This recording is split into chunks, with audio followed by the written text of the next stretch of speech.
Hey, how you doing? This is Adam Post. There's so much fraud going on at USAID that someone who worked there, who was a contracting officer for procurement for acquiring things for USAID, found an opportunity for himself to steal from the COVID pandemic fund. From the Daily Wire, USAID contracting officer charged with pandemic bailout fraud. There are over 2 million federal employees, even with DOGE getting rid of a lot of federal employees. And because there's 2 million people, of course, some of those people are going to do bad things, some of those people are going to do good things. It's a huge part of the population. But what we have in the federal government is a tragedy of the commons. And that just means that you get into a situation where a shared resource, like the money from the federal government put there by taxpayers, becomes abused and overused because the people taking from those resources don't consider them their resources. They consider it somebody else's resources, so there's no reason to collectively make sure that the resources are not abused. The fraud of the federal government goes beyond anything we could ever imagine. Here's another quick story. This is from the Gateway Pundit, but this was from an interview that Elon Musk had on a Fox show. Elon Musk reveals DOGE discovered 100,000 active federal employees who were also collecting unemployment insurance. This is like inconceivable. So if you have 2 million federal employees, are you telling me that 1 out of every 20 is stealing unemployment insurance? Because if you're working for the federal government and you're receiving a check, you're not supposed to be on unemployment. Unemployment insurance is important and it's there for people that are not currently working. The only way you can do these kinds of frauds is if it's commonly known, at least in a large part of the federal government workforce, that there are ways of getting yourself paid and there's ways of getting yourself extra paid. And the paid stuff is bad enough. A lot of us don't feel like we're getting value out of what federal government employees are doing. And some of what they're doing, I'm sure, is great. But the extra paid stuff, there's no excuse for that. From the Daily Wire, USAID contracting officer charged with pandemic bailout fraud. A federal employee allegedly created a fake business to draw PPP loans, which were paid out despite obvious discrepancies. How can you get loans paid when there are obvious discrepancies? Well, you have an environment like this. From the Daily Wire, SBA won't even try to collect on PPP loans that are supposed to be paid back, citing equity. Inspector General says of the SBA, they are disregarding guidance and setting a precedent that will encourage fraud. Well, it looks like they were right. How much of this was fraud? We'll never know how much was fraud because they didn't even try to collect on those loans. People don't just go out randomly and start stealing things. Not everybody's a kleptomaniac. They steal, they get themselves paid personally, they do things they shouldn't do when there's an environment where people can steal. If you recall, Elon Musk has also said in several interviews there were people like 10 years old, 7 years old. There were people that had a birth date that went all the way into the future, like literally like 20 years from today, who got SBA loans.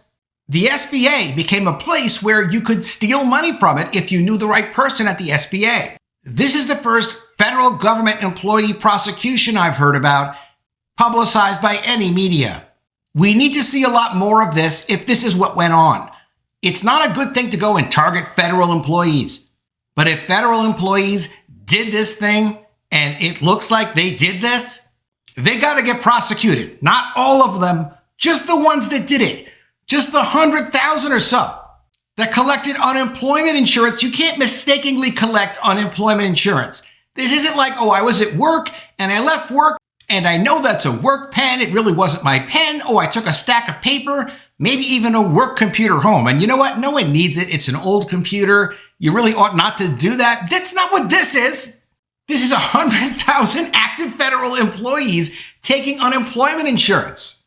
According to Elon Musk, they all need to get prosecuted. I don't know why he would say this if it wasn't true. I'm not there. I haven't seen the records. We need to hear more about this story. But for this story, a USAID employee in charge of managing contracts for the agency created a fake company to fraudulently secure coronavirus benefits for himself, according to federal prosecutors. Quote, Yusuf Akol worked as a senior procurement contract specialist at the U.S. Agency for International Development, according to a previously unreported court document. Quote, from at least in or around March 2021 and continuing through at least in or around August 2021, ACOL made materially false, fictitious, and fraudulent statements that resulted in ACOL receiving 2 PPP loans totaling approximately $16,666 that he was not entitled to receive. Prosecutors said that in November 2020, ACOL registered a company in Virginia called Nagode Consulting LLC. He then applied for a Paycheck Protection Program PPP loan under the coronavirus bailout package, claiming he worked at Nagode and the money was necessary to prevent job losses. Only companies in operation in February 2020 were eligible, so he falsely said it was established in January 2020. To establish a loss of income, he said the company had $40,000 in income in 2019 when it actually had no income, according to prosecutors. ACOL was accused of making false statements in Washington, D.C. federal court via an information which typically signals a plea deal. The fact that the money was paid out highlights how carelessly the government dispersed massive sums during the coronavirus. The claim that the company had $40,000 in revenue in 2019 contradicts his own claim that it didn't exist until January 2020. Literally his own claim in his own document. That's pretty bad. At least if he wouldn't have had the contradiction in his own statements, it probably would have passed. You have to figure that because Elon Musk and his guys with their AI got involved in the SBA, that's where this comes from. Just consider that the Small Business Administration officials didn't check state corporation records and catch the fact that it was actually established in November 2020, or even check federal tax returns to verify the $40,000 indicate that the government wasn't doing basic database cross-checking. The kind of thing that DOGE does very well. USAID was shut down, with its remnants folded into the State Department, amidst concern by Republicans and the Department of Government Efficiency that the money was mismanaged. ACOL was in charge of hundreds of thousands of dollars flowing to foreign countries, where the money could be difficult to monitor according to records. Coronavirus payments were dispersed with little vetting under a pay and chase model, where fraudulent claims would ostensibly be recovered later, but the Biden administration quickly gave up on chasing them. The Biden administration said in 2023 that it would not seek to collect on loans of less than $100,000 that were required to be paid back, citing equity. I understand that equity can mean racism a lot of times. Does equity also just mean stealing or covering for corruption? Because it looks like that's what's happening here. Most of the pandemic loans were designed to be forgiven, but those who did not meet the requirements were supposed to repay those loans. That's despite the Small Business Administration's Inspector General saying the move, quote, is not in compliance with applicable criteria, and that not even attempting to stop people from cheating the government encouraged future fraud. Congress nearly let the Special Inspector General for Pandemic Recovery, which was set up to police fraud in the pandemic bailout, expire in March 2025, which would have quickly closed the book on the government's largest and most chaotic payment frenzy ever. During the first Trump administration, when they pushed out all that money for COVID and all the PPP loans, the idea was to try to keep businesses in business, because if they did not do that, we might have been facing a depression. But people did take advantage of it, and they did take money wherever they could get it. A lot of people did not pay back those loans. It was an emergency situation, and what else can you do but deal with an emergency situation the best you can? But that does not mean that you should deliberately steal from the government and the taxpayers. Senator Ed Markey, a Democrat, said the Special Inspector General for Pandemic Recovery had only recovered $3 for every dollar spent on its staff, which should have been higher. Court Watch, which advocated for its continuance, said the Special Inspector General for Pandemic Recovery had meager resources of only a few dozen employees, and that shutting it down could lead to even less recovery, which, of course, even by the Democrats' statement, it would be less recovery. Court Watch said the Special Inspector General for Pandemic Recovery had opened investigations into $577 million in suspected fraud. Even if it cost more money than $577 million or whatever sum of money they could ever hope to collect, if it cost 5 times as much, it would still be worth going after it, because as you can see, a lot of people are involved in this kind of a fraud. And if they get away with it once, they're only going to do it again, and they're going to do it bigger. If you pursue the fraud, you can get the people that are doing the wrong things to stop doing the wrong things. If you don't pursue it, you encourage them to do it again. Senator Joni Ernst, a Republican, the head of the Senate DOGE caucus, fought to keep the inspector general, saying, quote, "I will not allow fraudsters to get away with stealing hundreds of billions of dollars from taxpayers." The head of LexisNexis Risk Solutions testified to Congress that criminals stole $1 trillion in COVID money, most of which went overseas. Elon Musk has said the federal government is getting robbed of billions and billions of dollars every year. He said in his view we should at least stop the money from going overseas that's being stolen so that when people steal it, they can at least steal it but keep it in America. Hopefully we can raise our standards from there. Here's what created the culture of theft around PPP loans. From the Daily Wire, SBA won't even try to collect on PPP loans that are supposed to be paid back. Because equity, don't you know? This article is from 2023, so we cannot blame the new administration. The federal government will not even attempt to recover some coronavirus-related loans that did not meet the conditions for forgiveness, in what could amount to the greenlighting of theft from an $800 billion program. The Small Business Administration, which administered the Pandemic Aid Paycheck Protection Program, said it will not seek to collect on loans that should have been paid back but were not, as long as the amount is $100,000 or less. The vast majority of the 12 million loans given out in 2020 and 2021 were under $100,000. The agency's inspector general, which is tasked with policing waste, fraud, and abuse, sounded the alarm at SBA's decision, saying its logic does not add up and it should suspend the decision. Quote, SBA ended collections on PPP loans valued at $100,000 or less is not in compliance with applicable criteria, the IG wrote, which means you're not supposed to do it. Quote, the SBA is potentially increasing the taxpayer burden by missing the opportunity to collect on these delinquent PPP loans. It's not potentially increasing the taxpayer burden. It's literally and actually increasing the taxpayer burden because it's taxpayers that have to pay for this. You can't just forgive millions and millions of dollars of loans that are the property of the government. They're the property of the taxpayer. And that's exactly what they did. Quote, ending collections could set a precedent for future stimulus programs and incentivize ineligible borrowers to obtain loans valued at $100,000 or less. However, continuing to pursue collections will help ensure accountability from delinquent borrowers and promote program integrity, he said. Most of the loans for PPP were forgivable, meaning they essentially were converted into a grant.